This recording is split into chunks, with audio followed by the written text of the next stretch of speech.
In primetime news this evening, investigations underway into what caused the latest fire at the Riverton dump. Serial rapists on the loose in Manchester. And mentally ill man killed by beryllium guards.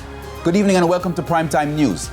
We're on air and online at onespotmedia.com. I'm Herman Green. And I'm Janella Precious with a preview of what's to come in business news. Here's Javon Keys. Well, Janella, good news for motorists this week because gas prices are going down effective tomorrow. I'll give the details of that and so much more in the business day a little later on.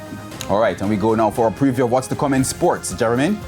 Well, thank you, Herman. Well, the new West Indies white ball and red ball coaches will be of West Indian heritage. We'll tell you more about that a bit later on.